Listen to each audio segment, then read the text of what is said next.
motion is not agreed to.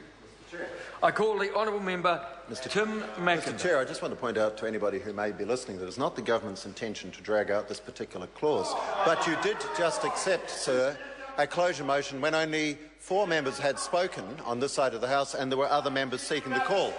And I can assure Mr Little that this is going to be very genuine, and I'm happy if he would like to stop sounding like a foghorn and listen. I'll tell him why. Because a number of opposition claims have been made. He's clearly not interested in listening. He's just going to filibuster from that side by preventing me from speaking. So let me, first of all, I'd like to acknowledge Sue Moroney's husband, Shane, who's in the gallery. I'm sure it's a pleasure for her to have her husband here tonight.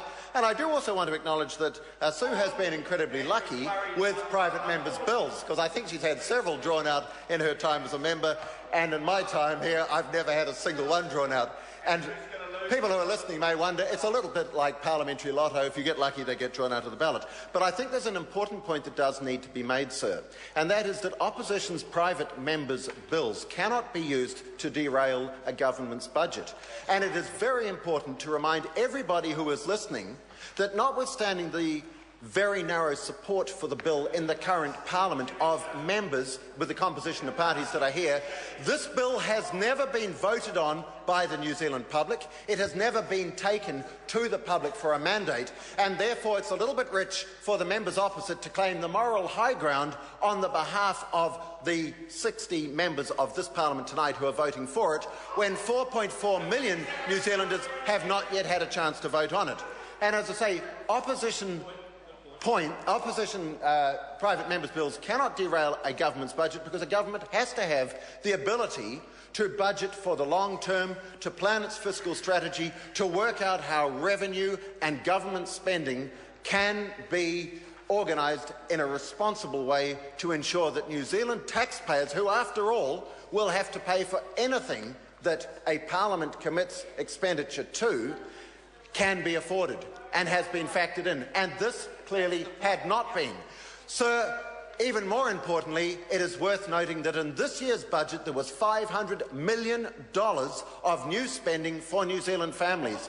And that included $500 million, and that did include an extension to paid parental leave, and I was proud to support that. So I reject utterly any suggestion that members on this side are not in favour of paid parental leave. We are, and we demonstrated that with our budget. We also broadened the scope with the extension of the parental tax credit, which meant that more people qualify. Again, very important, particularly for those at the bottom end of the scale who most need support.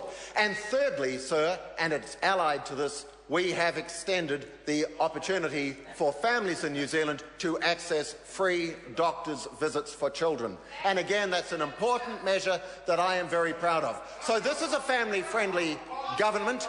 That was a family-friendly budget. But this particular measure that we are debating tonight has not had the endorsement of the New Zealand people. And so I just want to make also a point about the accusation of filibustering, because, boy, that is rich. In my 6 years here, I have listened to the opposition filibuster on the Auckland Governance Bill to the point where there were 30,000 amendments tabled, most of which wanted to change the date of commencement. 30,000! And we had to sit here on a Saturday all day listening to that nonsense. I heard the member in whose bill this one is named filibustering on the Royal Society bill, which was totally uncontroversial, and she had nothing of any value to say, and so did none of her colleagues opposite.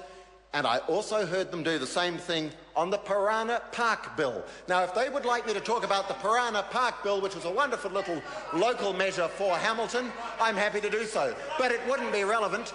That was the sort of thing they did, talk irrelevantly. I point out that every member of the government tonight who has spoken has dealt with the substantive nature of this bill. They have dealt with the issues that arise from it. They have dealt with their responsibility to the taxpayer, and that's the way it should be. That's not filibustering. That is responsible parliamentary debate, and I'm proud of my colleagues this evening.